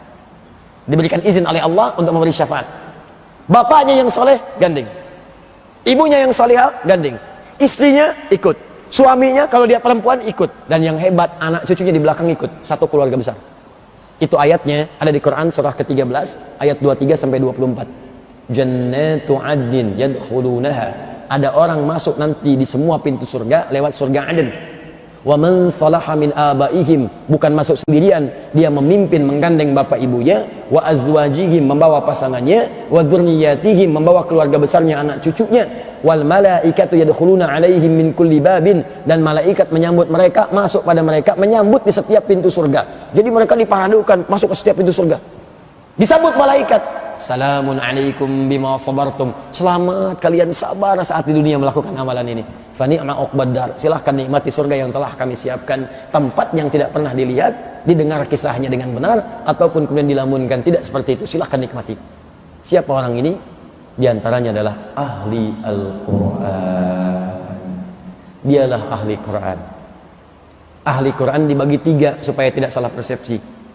Awas, supaya tidak salah persepsi. Pertama, ahli baca, qiraah. Dia hafal tidak? Hafal tidak 30 juz? Juz 30 pun belum tentu hafal. Mungkin hafal satu surat saja. Saking ikhlasnya, yang dihafal cuma Al-Ikhlas. Satu surat. Tapi yang lainnya baca. One day one juz. Bahkan one day misalnya 10 juz. Ada yang one day, satu hari khatam Quran. Ada. Al-Imam Asy-Syafi'i sudah hafal Quran, itu di luar Ramadan sehari khatam 1 kali. Kalau Ramadan sehari 2 kali khatam. Pagi sama siang dengan malam. Sekali siang, sekali malam. Ada orang yang nggak hafal Quran tapi senang baca. Kadang-kadang sebelum azan masuk masjid baca. Allah ahli Quran. Ada hadis riwayat Abu Abdurrahman As-Sulami dari sahabat Ali bin Abi Thalib radhiyallahu taala anhu dari Nabi sallallahu alaihi wasallam. Hadisnya berbunyi, khairukum man ta'allamal Qur'ana wa 'allamah. Yang paling baik di antara kalian orang yang belajar Al-Qur'an dan mengamalkannya. Nah, yang periwayat hadis ini, Abu Abdurrahman As-Sulami menginformasikan sebelum meriwayatkan hadis ini, kata beliau, akhadtu Qur'ana an qaumin. Saya belajar Quran itu dari sekelompok kaum, maksudnya sahabat. Bukan 1-2 orang. Jadi kalau orang dulu itu belajar Quran, nggak cukup dengan 1 ustaz. Saya di Libya itu dulu talaki kurang lebih 3-4 ustaz. Syekh Dukali, itu qari internasional juga, belajar kepada beliau saya. Qiraah Hafiz dan Qalun. Syekh Ali, ya. Syekh Ali itu Al-Libi, saya belajar qiraat Hafiz. Syekh Ali Ahmar, saya belajar qiraat Warsh. Syekh Ali At-Tanzani, saya belajar qiraat Duri. Belajar. Itu masing-masing punya keistimewaan. Biasanya para penghafal Quran itu jarang belajar di satu guru. Pengen benar lagi. Kadang-kadang satu guru keunggulan di A, yang lain keunggulan di B. Betulkan lisannya, betulkan ininya, makhrajnya, sifatnya, itu luar biasa. Nah, kata Syekh, ya kata tadi, ya Abu Abdurrahman As-Sulami rahimahullah, kami belajar dari sahabat, berarti beliau tabi'in. Belajar dari sahabat banyak. Datang kesimpulan di antaranya sahabat Ali bin Abi Thalib radhiyallahu taala anhu, ya beliau adalah babul ilmi, pintu ilmu yang disebut oleh Nabi sallallahu alaihi wasallam. Nanti ada 5 orang jenius, di antaranya sahabat Ali bin Abi Thalib. Ada Ibnu Abbas juga radhiyallahu taala anhuma, ada Ammar bin As, ya, dan sahabat-sahabat yang lainnya. Yang paling menarik adalah keterangannya berikut. Perhatikan kalimatnya. Kami tidak pernah belajar dari golongan sahabat ini kecuali berusaha membacanya 10 ayat. 10 ayat. Lalu berusaha mengamalkannya. Yang paling menarik ditegaskan lagi sebelumnya. oleh Abdullah bin Amr bin Al-As radhiyallahu ta'ala anhuma. Dulu banyak sahabat di zaman Nabi, hafal satu atau sekian surat dalam Al-Quran, namun mereka begitu pandai dalam mengamalkannya. Jadi maksudnya banyak juga atau beberapa sahabat Nabi itu ada yang tidak hafal Al-Quran tapi rajin baca, tapi mengamalkannya itu luar biasa. Amalkan. Kemudian dilanjutkan kata beliau, tapi aku khawatir di masa kini, itu masih masanya Abdullah bin Amr bin As sepeninggal Nabi, tapi aku khawatir di masa kini dan akan datang, banyak orang yang hafal Quran begitu mudahnya seperti meneguk air. Air itu kan kalau diminum nggak ada hambatan kan, masuk aja, surbal ma. Makanya kalau ada orang hafal sesuatu dengan cepat, mereka katakan huwa hafidhu syai'in kasurbil ma. Dia itu hafal sesuatu seperti minum air, gampang aja, nggak ada hambatan. Ya, kalau minum kolak kan masih ada hambatan. Ya, minum air hambatannya apa? Oh, ada kok Ustaz? Tidak. Contoh. Bismillah. Nggak ada. Lancar aja. Nah, kata Abdullah bin Amr bin As, saya khawatir masa kini dan nanti akan datang banyak orang hafal Quran, cepat hafal seperti minum air, cuma tidak pandai mengamalkannya. Berat dalam mengamalkannya. Thaqilun fil amal, khafifun fil hifdhi, thaqilun fil amali. Ringan dalam menghafalkan, berat dalam mengamalkan, dan itu terjadi sekarang. Al-Quran nomor ayat posisi kanan dikit, kanan tengah, macam-macam, ngamalin susah. Fatwa sana kemari. Kadang-kadang ayat dipakai untuk jualan. Ittaqillah. Itu yang bahaya. Awas, hati-hati. Jadi pertama yang senang baca ya ahli Quran. Jadi jangan disimpulkan ahli Quran itu selalu harus hafal 30 juz, tidak. Yang cinta Al-Quran, berusaha menghafal, silahkan. Kalau merasa agak berat, baca yang banyak, baca. Al-Imam An-Nawawi punya kitab namanya At-Tibyan fi Adab Hamalatil Quran. Dalam salah satu pembahasannya, beliau menyertakan tentang salafus soleh yang punya amalan rajin baca Al-Quran. Apa bacaannya? Disebutkan dua. Yang satu di zaman Nabi, sahabat yang senang baca kulhu. Jadi setiap sholat kulhu, kalau ngimamin pun kulhu. Kalau hadir di masa kini mungkin ada tebak-tebakan tuh. Allahu Akbar, maghrib, ghairil maghdubi alaihim waladdallin. Pasti kulhu nih. kulhu diadukan pada Nabi. Ya Rasulullah, si fulan ini kalau ngimamin kulhu lagi. Dipanggil orangnya, itulah indahnya Nabi. Tidak menghukumi dulu, panggil orangnya. Ditanya, kenapa engkau selalu baca kulhu? Apa jawabannya? Li'anni uhibbullah. Karena aku mencintai Allah ya Rasulullah. Aku cinta dengan Allah. Dan aku temukan tidak ada sifat-sifat yang paling agung keterangan tentang Allah kecuali di dalam kalimat qul huwallahu ahad. Allahus samad. Lam yalid wa lam yulad wa lam yakul lahu kufuwan ahad.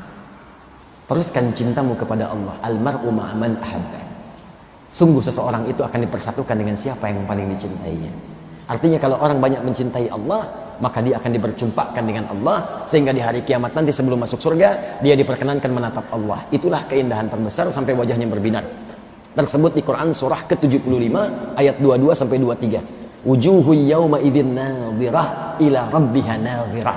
Ada orang yang syarat hari kiamat, masuk kiamat, hisab, orang tegang hisab. Orang ini tuh gembira berbinar wajahnya, bukan karena surganya yang telah dijaminkan baginya, tapi karena ila rabbiha nadhirah, karena akan berjumpa, bisa menatap Allah tanpa hijab. Sahabat kita, guru kita Kiai Haji Al-Ustaz Muhammad Arifin Ilham, Allah yarham, sangat cinta dengan Allah. Cinta Allah, ya Allah, ya Allah, ya Allah. Di masa sakaratnya, sebelum wafatnya, tulisan yang dituliskan pertama kali dengan tangannya, liqa'ullah, akan berjumpa dengan Allah, akan berjumpa dengan Allah. Saya waktu nengok beliau itu sebelum wafat, Ustaz tadi Allah, nggak ada yang lain. Allah, nikmat ya Allah, nikmat, nggak ada yang lain. Kapan abang berjumpa dengan Allah? Gitu. Ada yang begitu. Al-Quran. Kita kan nggak pernah menatap Allah, apa nggak punya kerinduan dengan Allah? Antum punya anak nggak jumpa 5 hari dah rindu. Punya anak nggak jumpa 5 tahun rindu memuncak. Punya anak 20 tahun nggak jumpa, mencari-cari kemana-mana. Kita nggak pernah menatap Allah, nggak pernah melihat, ya apa nggak rindu? Apa nggak rindu dengan Allah, dengan Rasulullah? Hidup nggak pernah dengan beliau SAW. Di mimpi nggak pernah lihat. Apa nggak mau nanti dapat kesempatan melihat Rasulullah, dijemput nanti masuk surga? Masya Allah. Itu dia. Ayo latihan, baca, cari amalan. Maka ada orang mencari amalan dengan Quran, walaupun cuma al-ikhlas. Dia nggak hafal, tapi dia baca karena cinta dengan Allah. Kata Nabi, teruskan, engkau akan dijumpakan dengan yang engkau cintai. Itu. Allahu Akbar. Itulah ahli Quran. Makanya ada kalimat Nabi, ahlul Quran, ahlullahi wa khasat. Ahli Al-Quran adalah orang-orang yang dispesialkan oleh Allah Subhanahu wa ta'ala. Dan orang-orang terdekat dengan Allah Subhanahu wa ta'ala. Dekat dia, didekatkan. Ada yang naik Al-Baqarah. Al-Baqarah, Al-Baqarah. Tiap malam sebelum tidur. Ya, Al-Baqarah. Nanti banyak ayat-ayat atau surah-surah sebelum tidur. Ada Al-Mulk, ada Yasin, ada ayat-ayat pendek, ayat kursi, 3 surah Mu'awwadah. Kul semuanya, ya, 3 aqwal. Kul huwallahu, kul a'udzu birabbil falaq, kul a'udzu birabbin nas. Tapi ada yang tidak banyak orang tahu. Al-Baqarah baca. Ya, ada seorang baca Al-Baqarah di zaman salaf, kata Imam An-Nawawi di kitab At-Tibyan. Di sebelum tidur Al-Baqarah, Al-Baqarah, Al-Baqarah. Saking cintanya dengan Al-Baqarah, nggak mau dia tidur kecuali baca Al-Baqarah dulu. Satu kali karena lelahnya tertidurlah ia belum baca Al-Baqarah, kisah nyata. Tertidur belum baca Al-Baqarah, ketiduran. Malam-malam, tengah malam bangun. Wah, astagfirullah. Tangannya bergerak, kena kawannya. Ditanya oleh kawannya, kamu ini kenapa? Kata tiba-tiba begini, wallahi ra'aitu fil manam laqad natuhatil baqarah. Saya tadi tidur, mimpi dalam tidur saya diseruduk Al-Baqarah. Sampai betina. Saking dekatnya dengan surah itu, dalam mimpi datang diseruduk dia. Ente belum baca saya. Masya Allah. Ahli Quran tuh. Dan dijaga nanti. Kalau kisah banyak lah saya tentang Quran itu. Ada ahli Quran yang di Turki nulis mushaf dengan tangannya, saking cintanya dengan Al-Quran. Saking cintanya, setiap baca dia nulis. Sampai selesailah 30 juz dengan tulisan tangannya. Itu yang dibaca selama hidupnya, supaya dapat hujah dengan Allah. Ini kisah nyata yang disampaikan kembali oleh Kiai Haji Abdul Qayyum, Gus Qayyum di Lasem. Wafat orang ini, minta dikuburkan dengan mushafnya. Dikuburkan dah. Hilang kisahnya kemudian. Anak keturunannya berangkat haji. Begitu mengunjungi kemudian kota Nabi di Madinah, datanglah ke salah satu toko mushaf. Tiba-tiba datang ke toko mushaf itu, menemukan mushaf persis sama yang ditulis oleh bapaknya. Wafat di Turki, mushafnya ada kelihatan di Madinah, di toko mushaf, kok ada di sini? Dan dia bingung, ini jangan-jangan yang lain, tapi kok mirip gitu kan? Ditanya ke penjaga tokonya, ini mushaf dari mana? Sampaikan, ini mushaf ada penjaga kuburan, datang ke sini, jual ini. Katanya waktu gali menemukan ini, dia butuh uang dijual. Mana penjaga kuburannya? Penasaran. Ditunjukkan, dikejar sampai ke sana, ditanya. Kami mendapati mushaf ini, katanya Anda yang jual ke toko mushaf di sana. Oh benar. Saya gali kubur orang, ada mushaf di atasnya, di dekat seperti ini. Di mana kuburannya? Ditunjukkan ke Baqi. Begitu datang ke Baqi, dibuka, Allah masih jasad utuhnya, bapaknya. Wafat di Turki, dikuburkan di Istanbul, di Baqi. Almar'u ma'aman ahabba. Seorang akan dikumpulkan dengan siapa yang paling dicintainya. Siapa yang dicintai oleh orang ini? Allah dan Rasulnya. Ya Allah ya Rasulullah, ya Allah ya Rasulullah. Dulu keutamaan orang-orang Turki dulu, termasuk khalifahnya, itu seringkali cinta dengan Nabi, saking cintanya banyak bersalawat. Termasuk Muhammad Abdul Hamid II itu rajin salawat, rajin salawat, rajin salawat. Tiap malam, gak pernah meninggalkan salawat sebelum tidurnya. Salawat pada Nabi, banyak. Ya, banyak salawat. Allahumma sholli ala Muhammad, Allahumma sholli ala Muhammad. Salawat, salawat, salawat, salawat, salawat. Sampai tiba kemudian datang dalam pekerjaannya, sedang bekerja begini, kemudian sekretarisnya mengatakan, Tuan, ada yang ingin bertemu, saya sudah usir, tetap pengen ketemu. Gak apa-apa, masuk ke sini. Diusir itu maksudnya ngeyel, udah dikasih kebutuhan, tetap pengen ketemu, pengen ketemu. Panggil dia masuk. Ini kisah nyata. Begitu datang masuk, apa keperluanmu? Saya berjumpa dengan Nabi, mimpi ketemu Nabi. Lalu apa Nabi bilang? Sampaikan pada Hamid kekasihku, sampaikan pada Hamid kekasihku, tadi malam dia lupa baca sholawat. Kalau engkau sudah sampaikan ini, maka dia akan memberikan apa yang kau butuhkan. Rupanya si orang tadi terlilit utang piutang yang sangat banyak. berdoa kepada Allah, berdoa, minta ya Allah, minta solusi. Ketemu Nabi, malam mimpinya hampir dia bunuh diri saat itu. Malam kemudian bermimpi bertemu dengan Nabi. Sampaikan pada Hamid kekasihku, dia lupa baca salawat kepadaku. Kalau sudah kau katakan ini, dia akan memberikan kebutuhanmu. Begitu menghadap kepada Hamid Khalifah tadi dikatakan, Nabi mengatakan, katakan pada Hamid kekasihku, stop, jangan bicara dulu. Dikeluarkan kemudian uang emas dari lacinya, kasih lagi. Apa yang Nabi katakan tadi? Katakan pada Hamid kekasihku, stop, keluarin, kasih. Sampai Pasha itu asistennya mengatakan, hei berhenti, kan udah cukup kamu, lebih daripada cukup itu, jangan disebutkan lagi. Kemudian keluar, menangislah Khalifah itu mengatakan, celaka aku lebih mencintai Nabi dibandingkan uang-uang yang telah aku kumpulkan ini. Dia keluarkan, kemarin aku kecapean sampai lupa salawat kepada Nabi SAW. Al-mar'u ma'aman ahabba, al-mar'u ma'aman ahabba. Ada kisah yang sangat mirip dengan ini, tapi saya nggak mau ceritakan, takut saya kehilangan sesuatu. Luar biasa. Jadi coba cari itu. Yang kedua, kalau bacaan sudah rampung atau senang mengkaji, ayo kaji, belajar tafsir. Kumpulkan tafsir-tafsir Al-Fatihah atau yang juz amma dulu, beli yang ringan-ringan dulu, baca amalkan ahli Quran yang kedua. Yang ketiga, yang menghafalkan Qurannya dan mengamalkannya. Jadi ada ahli qiraat, ada ahli tilawah, ada ahli hifdzun. Qiraat memperbanyak bacaan, tilawah memperbanyak pendalaman, dan makna yang ketiga hifdzun memperbanyak hafalan, dan itu dijadikan hujah ketika menghadap kepada Allah Subhanahu wa taala. Singkatnya adalah, Anda nanti kalau ke surga mau lewat pintu yang mana? Karena itu belajar dari sekarang dengan benar. Cari para ulama. Kalau sudah belajar, kesimpulan dari pembahasan kita, wa ghayatul ilmi al-amalu bihi. Maka amalkanlah kemudian ilmu yang didapat, karena itulah tujuan dari pembelajaran. Dengan itulah kemudian wa thamratuhu, dan itulah buah dari ilmu itu, wa faidatu al-umri, dan menunjukkan umur kita bermanfaat. Kalau ingin diketahui umurnya bermanfaat, amalkan ilmunya. Kalau ingin ada timbangan dari Allah, amalkan ilmunya. Dan kalau ingin ringan menghadap kepada Allah, amalkan ilmunya. Itu yang kita bahas. Kita baru belajar 3 kalimat subuh ini. Itu yang kita dapatkan dari keterangan yang dimaksudkan. Ya, semoga Allah muliakan kita semua dari apa yang kita pelajari. Ada waktu untuk syuruk dan siap-siap, karena nanti setengah jam lagi ada ta'lim yang selanjutnya. Saya mau sampaikan sedikit pengumuman saja. Satu, insya Allah dalam waktu dekat ini akan dibuka untuk karantina ahli Quran 30 hari, 30 juz dengan metode at-taisir, tanpa batasan usia ataupun status sosial, tidak ada. Silakan, siapa aja boleh, yang penjabat boleh, jenderal boleh, polisi, tentara, pengusaha, pebisnis boleh, direktur boleh, tukang cukur boleh, siapapun silakan daftar. Laki-laki perempuan boleh. Kami sudah siapkan tempatnya akhwat, kami sudah siapkan tempatnya khusus, tidak akan bercampur dengan laki-laki. Laki-laki nggak usah masuk ke situ sampai pakai cadar misalnya. Itu akhwat. Dah. Laki-laki ada tempatnya khusus. Laki-laki tempatnya ada, akhwat tempatnya ada. Insyaallah sudah disiapkan, tempatnya sudah jadi. Bulan depan akan dimulai. Nggak main-main nanti. Kami mulai dengan seleksi dulu, karena ada bacaan di situ nanti, ada kelasnya.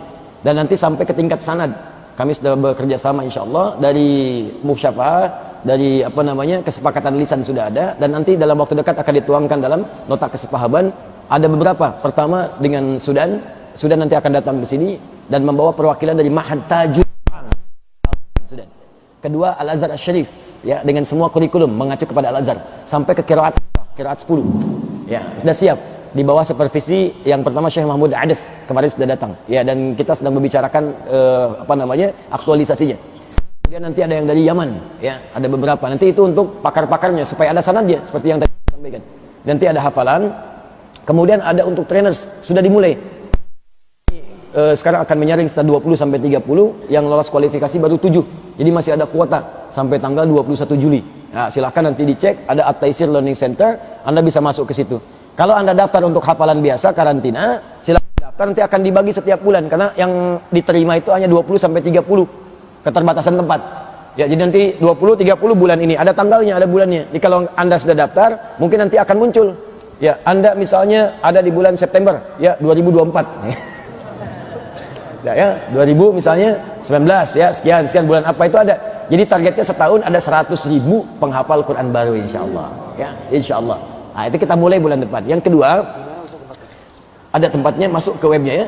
MEB At-Taisir Learning Center, At-Taisir Learning Center, masuk ke situ, atau Quantum Ahyar Institute ada. Untuk yang akhwat dekat sini Jalan Jatiluhur sudah disiapkan, ada tempatnya nanti. Untuk yang ikhwan di dekat Masjid Al-Ihsan, ya nanti ada disiapkan tempat tinggal di situ selama 24 jam dikali 30 hari, nggak boleh keluar, ya nggak boleh main-main handphone. Jadi nanti ada aturan yang ketat yang disampaikan. Kemudian yang kedua, insya Allah bagi yang lulus program yang kami canangkan pendidikan kader ulama yang ke Sudan sebentar lagi akan dijemput, kita sudah siapkan, syekhnya akan datang 25 orang yang kemarin lulus. Mohon yang sudah tahu bersiap-siap, mungkin dalam sepekan 2 pekan ke depan atau paling lambat bulan depan itu akan berangkat insya Allah. Insya Allah semuanya gratis, tiketnya kami yang siapkan. Sampai nanti pelajaran di sana kami hanya butuhkan kesungguhan untuk belajar dan balik lagi ke kampung, bangun bangsa kita, negara kita cintai, dan bangun supaya menghasilkan hal-hal yang bermanfaat. Bagi yang anak didiknya di Turki kemarin, kami berikan tiket untuk pulang tahun ini supaya berjumpa dulu dengan orang tuanya. Karena tahun ke depan kami akan fokuskan untuk belajar dan pulangnya hanya setelah selesai belajar. Ya. Dan ada berita baik, insya Allah juga sepekan ke depan akan dibuka penerimaan baru kelas pendidikan kader ulama. Tapi usianya terbatas. Nanti saya langsung yang bimbing dalam setahun di sini. Setelah itu kami sekolahkan keluar. Nanti ada dengan yang ke Al-Azhar, ada yang ke Madinah, ada juga yang ke Ummul Qura, ada juga yang di Sudan, ada yang di Maroko. Beberapa negara itu kita sudah MOU secara lisan, tinggal dituangkan dalam bentuk tulisan. Ya, nanti mudah-mudahan kalau sudah ada itu gratis. Kalau ada yang narik biaya, laporkan pada saya. Itu gratis. Gratis ya, untuk tiketnya, untuk tinggalnya. Kalau urusan selera masing-masing, uang saku dan sebagainya, ya itu kalau tidak ada, Anda yang inikan sendiri. Atau yang kita berikan kurang cukup, ya Anda tidak merasa cukup, ya Anda cari sendiri yang seperti itu. Tapi biasanya kami carikan yang terbaik, mudah-mudahan bagus, asal ada komitmen untuk belajar. Ya, ikhwan, akhwat, mungkin di beberapa tempat ada, kalau kami buka nanti kami sampaikan kembali. Saya kira itu. Dan yang terakhir, kita sekarang ada 2 channel ya yang kita maksimalkan. Pertama, Akhir TV. Itu sekarang Akhir TV akan kita fokuskan kepada siaran TV supaya memang punya kualitas yang cukup baik, dan memang siaran TV sehingga ada alternatif TV yang jadi tontonan bagus 24 jam. Ini kita sedang perbaikan konten dengan sistem supaya 24 jam itu penuh siaran. Ya, ada nanti kita siapkan konten tentang para ahli Quran. Ya, anak-anak kecil, keluarganya bagaimana sih? Orang bedah rumah aja dapat 11 juta subscriber, ya. Ini bedah rumah penghafal Quran. Ada yang ahli sawah, ada yang kuli bangunan, ada yang ini, tapi anaknya jadi anak hebat. Seperti apa itu? Nanti ada talk show, ada tentang dari luar, ada siaran-siaran macam-macam 24 jam supaya Anda bisa nikmati itu dengan baik. Ya, kita sedang maintenance dulu. Nanti insya Allah mungkin bulan depan ya, cepatnya bulan depan kita akan launchingkan juga secara besar-besaran bahwa ini ada TV seperti ini, silahkan Anda nikmati, Anda dapatkan, kontennya bisa bermanfaat. Yang kedua, ada Al Hidayat Official yang YouTube yang sekarang kita sedang streaming ya. Itu teman-teman, itu sebetulnya konten yang ringan untuk taklim, jawab konsultasi, ada pertanyaan begini kita jawab di situ. Karena seringkali datang pertanyaan orang silaturahim tidak sempat, kita jawab lewat situ. Dijawab. Sementara Akhyar ini masih maintenance, kita gunakan live dengan YouTube di Hidayat Official. Ya, termasuk yang terakhir, saya sering ada datang orang untuk konsultasi silaturahim. Kami sudah siapkan waktu nanti, mulai dari bulan ini, di Kamis pekan 3 dan 4, mulai dari jam 10 sampai dengan asar, sebelum asar jam 3. Itu saya sediakan waktu khusus, silahkan mau konsultasi, mau marah, mau ngambek, mau curhat, mau nahdir, silahkan. Di situ ada waktunya. Datang ke situ, sampaikan ya. Jadi silahkan di situ. Jadi mohon maaf kalau di luar waktu itu, saya harapkan komunikasi yang baik. Jangan sampai saya nggak ada, orang yang datang. Di situ kadang saya merasa sedih, ya. Karena nggak bisa memenuhi hak orang yang datang, ya.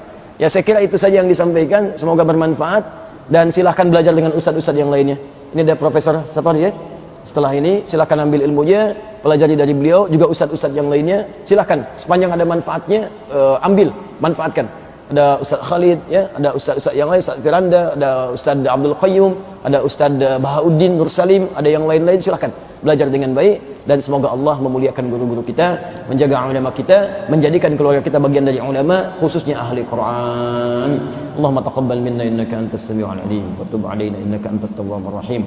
Rabbana la tad'na fi maqamina hadha wa fi kulli maqamin dhanban illa ghafartah wa la hamman illa farajtah wa la daynan illa qadaitah wa la maridan illa shafaitah wa la 'asiran illa yassartah wa la hajatan min hawaijid dunya wal akhirati fiha laka ridan wa fiha lana as-salah illa qadaitaha ya arhamar rahimin. Allahumma 'allimna ma yanfa'una wa taqabbal minna ta'allumana wa waffiqna ya Allah fima ta'allamna lin'amala biha ya arhamar rahimin. Allahumma ya Allah tawaffana muslimin ka hayati khatimil ya Allah khatimil husnal khatimah ألحقنا مع الذين أنعمت عليهم من النبيين والصديقين والشهداء والصالحين وحسن أولئك رفيقا. ربنا آتنا في الدنيا حسنة وفي الآخرة حسنة وقنا عذاب النار بفضلك سبحان ربك رب العزة عما يصفون وسلام على المرسلين سبحانك اللهم وبحمدك أشهد أن لا إله إلا أنت أستغفرك وأتوب إليك وآخر دعوانا الحمد لله رب العالمين والصلاة والسلام على رسول الله وعلى آله وصحبه ومن والاه. السلام عليكم ورحمة الله وبركاته.